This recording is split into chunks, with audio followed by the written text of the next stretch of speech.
Hello and welcome to the BMJ's podcast. I'm Kamran Abbasi, Editor-in-Chief of the BMJ. I'm delighted to be joined today by Professor Phil Banfield, who's Chair of the BMA. Hello, Phil. Thanks for joining us. Thank you. Pleasure. I know you've got a busy day. It's been the High Court today. We'll talk about that in a moment. But just to be clear with everybody, the BMA, the British Medical Association, owns the BMJ.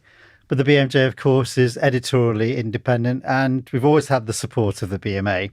In that independence, I know Phil very much champions that for us. So, Phil, thank you for that ongoing support. Let's talk a little bit about you to begin with, in case anybody isn't quite as familiar with the BMA as BMA members, because the audience for this podcast is much broader than BMA members. So tell us a little bit about yourself and the work you do at the BMA. So, I'm chair of the BMA Council, a day job.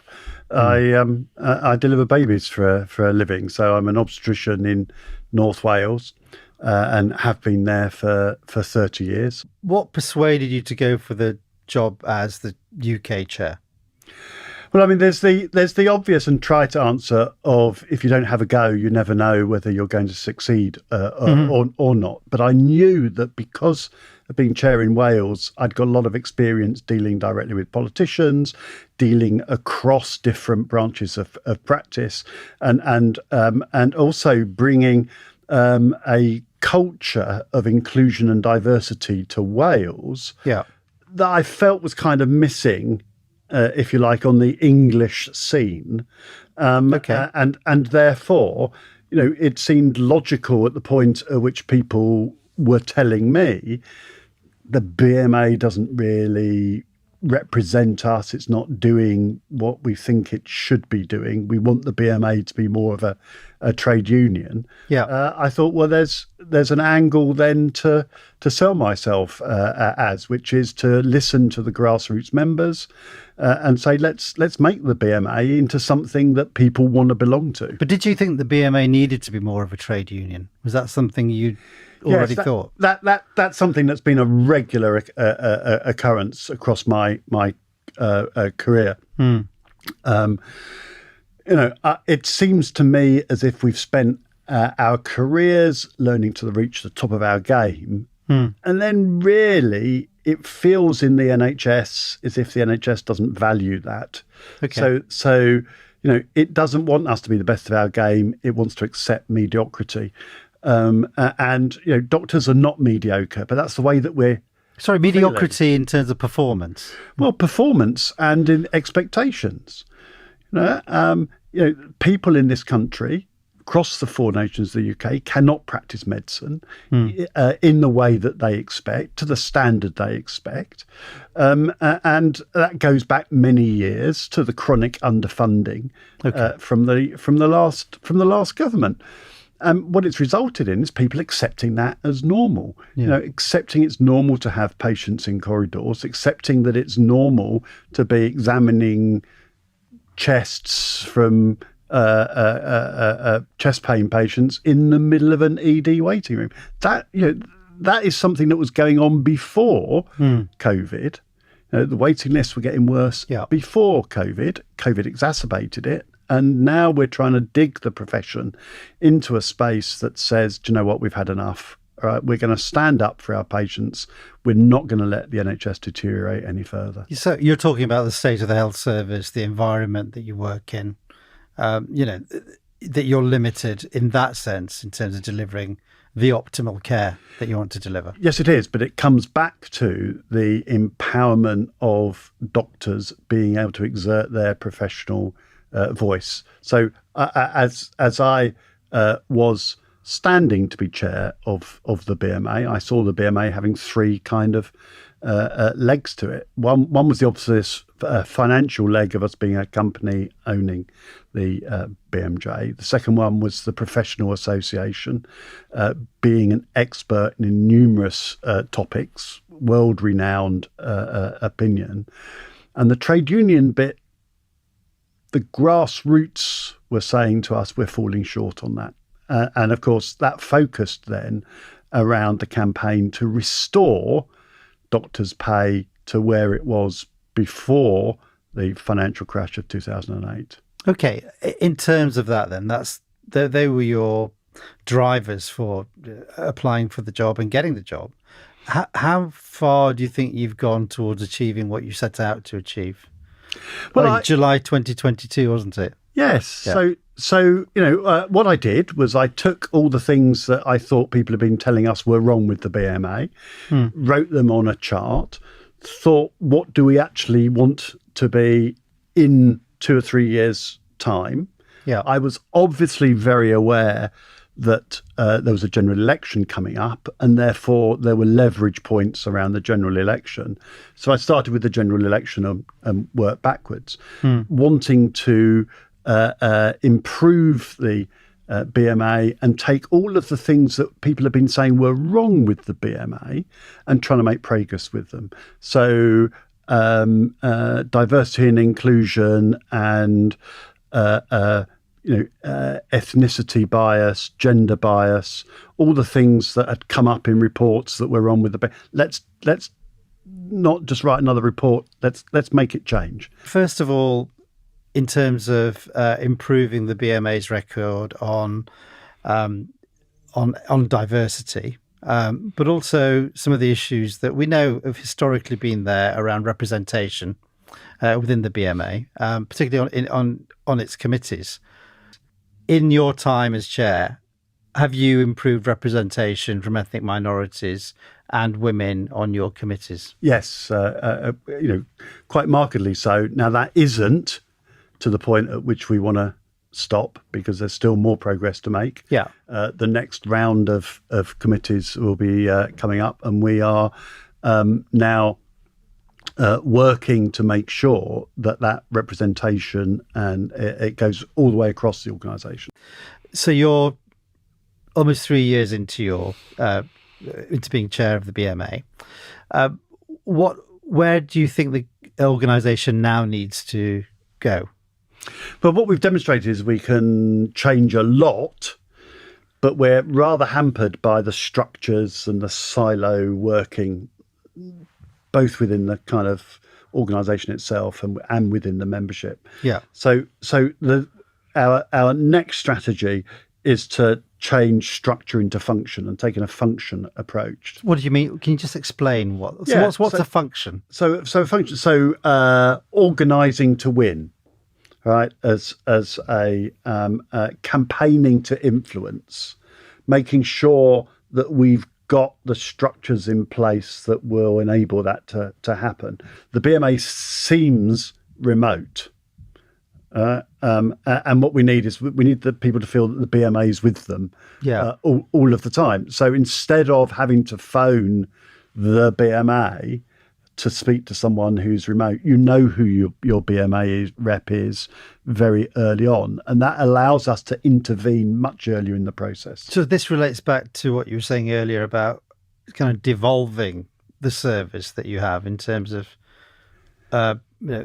away from the committee-centric approach. Yeah, and what it does is it makes it much more agile. It makes it much more responsive to what's going on the ground and what matters to members.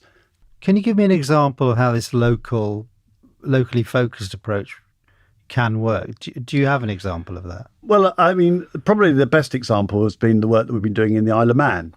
And that's quite a good example on 3 fronts. One was supporting whistleblowing, raising concerns. Their chief medical officer was effectively hounded out for trying to raise patient safety concerns around COVID and trying to keep the island safe.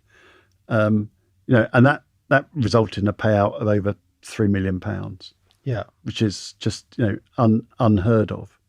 But then we've been able to help them take industrial action or raise a dispute with the Manx government, Manx Care, and they've just won a pay award by organising locally.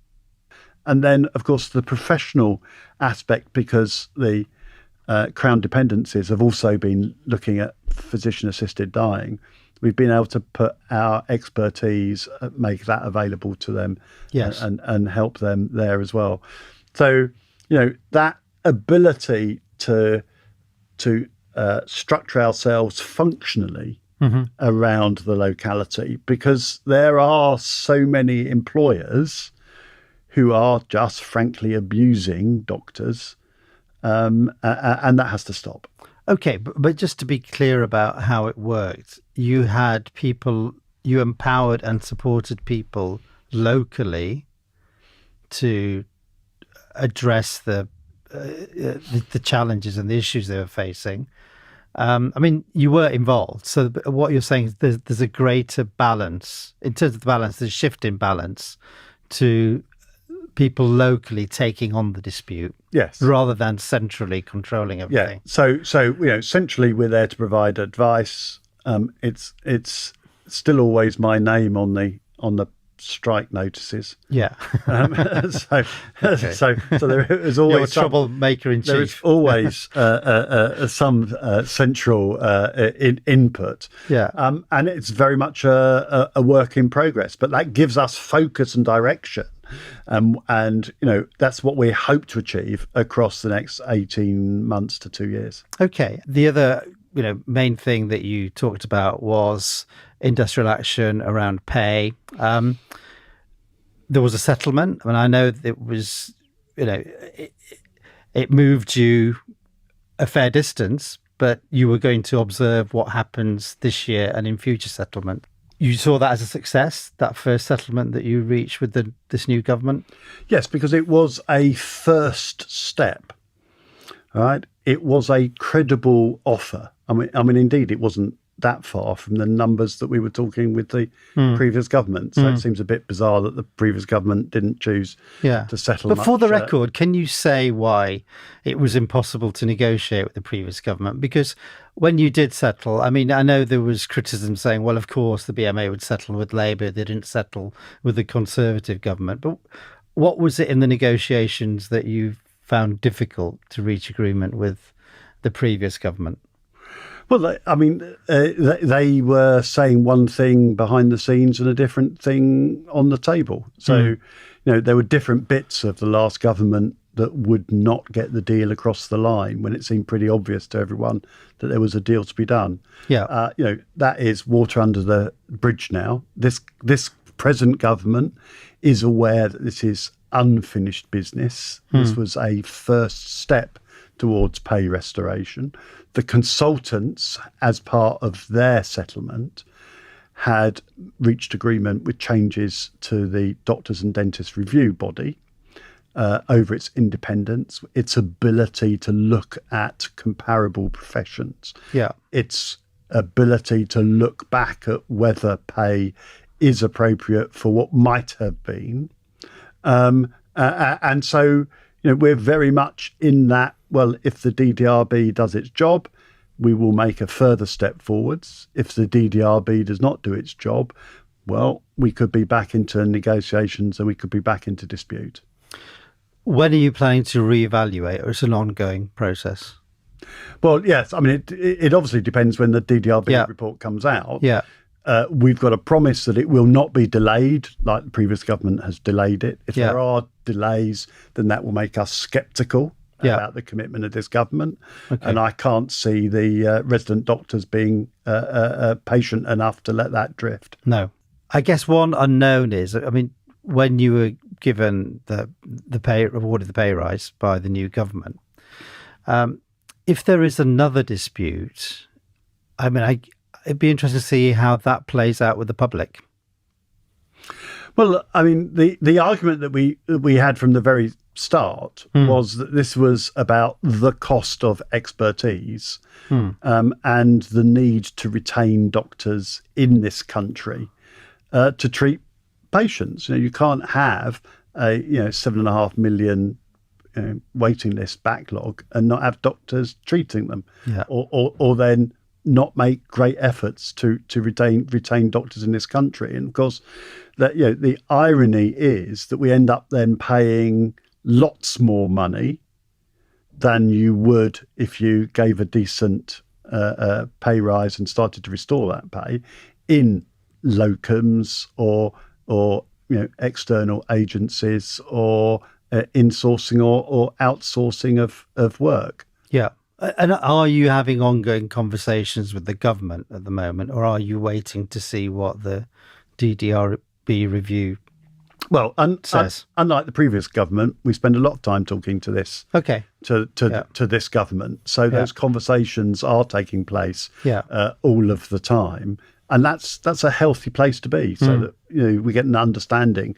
It is quite clear to us. Here is the cost of that medical expertise. Yeah. And therefore, it's a political choice to afford that cost or not. Okay. Do you feel your message is getting through? Yeah, I mean, it's we've had very positive conversations. The government understands that it needs doctors to clear its waiting lists, and we are up for those conversations. Okay. I mean, having said all this, obviously, I remember what it was like to be a resident doctor, back in my day, and I know, and now it's much more difficult for early career doctors in terms of career progression, to get the training that they want to get. I mean, there's a whole host of other issues, aren't they, Phil, that need to be addressed as well. It's very much started to feel like you're just a number on a spreadsheet being shoved around, a system. Yeah. There's no coordination between, where you've lived, where you've trained, where your family is, and where you might end up going. So, it's fair to say that training in the UK at the moment is a mess. Yeah. And it bears no relationship to the workforce need. So, you have this complete contradiction where you are 1,900 anaesthetists short, but only 400 or so training places. But then, 2,000, 3,000 people applying for them. Why not train them now? Yeah.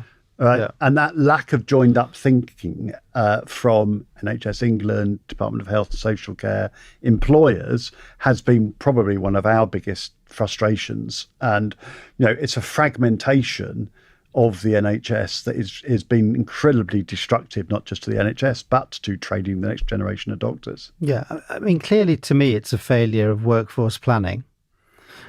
I don't think there's been any workforce planning, so I'm not sure. Okay. And I find that bizarre. Right. Yeah. I find that bizarre. Well, we hear there's a lot going on. My 40 years in the NHS, I've never seen a credible workforce plan, and that's because no one really. What about the last one? Well, how can you do a credible workforce plan and not actually talk to the frontline doctors that you're expecting to deliver it?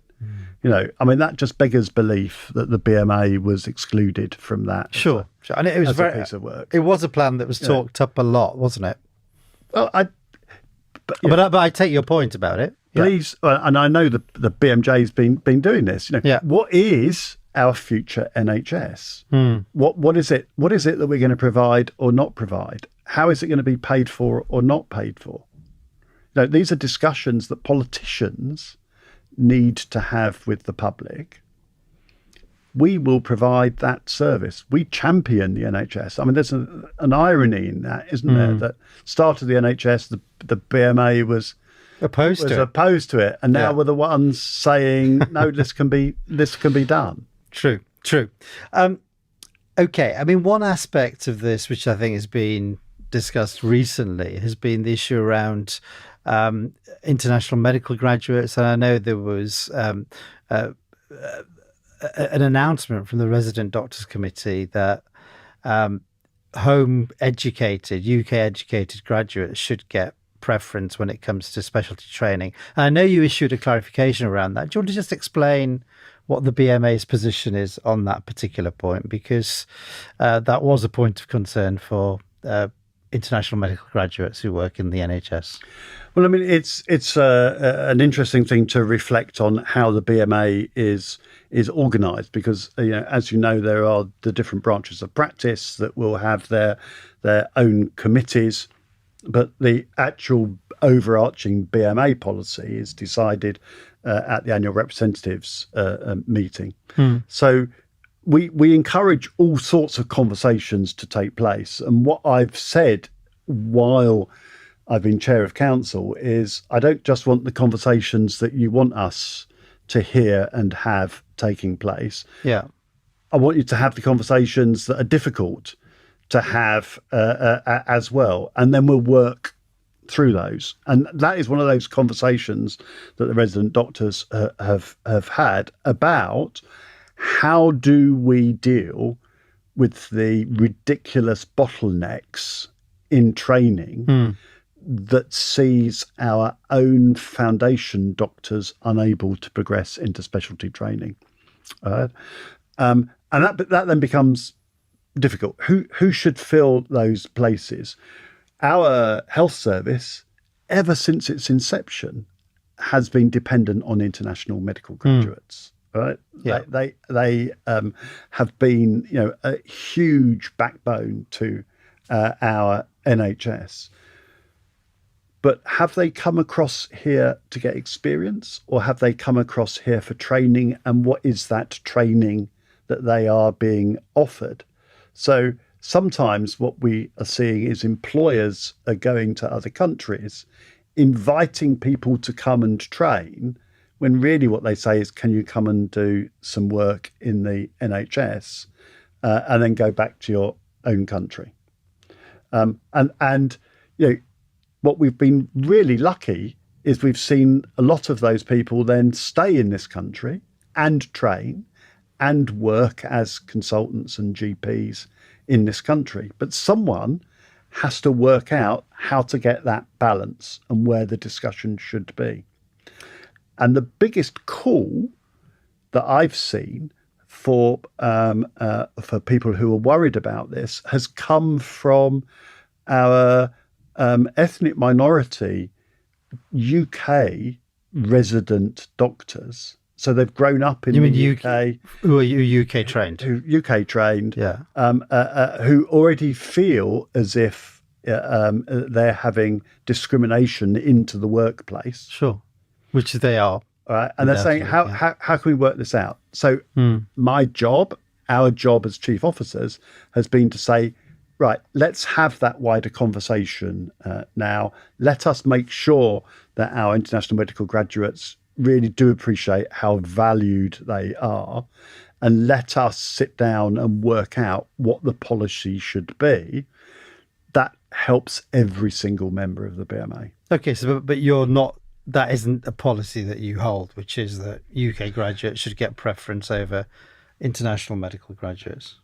So what we've got is some policy from 2002, which is a policy about making sure that UK graduates and international medical graduates who are in the UK, who are in the system, who have is what the system, you mean. Yeah. have preference to bringing people from abroad. Yeah. Okay.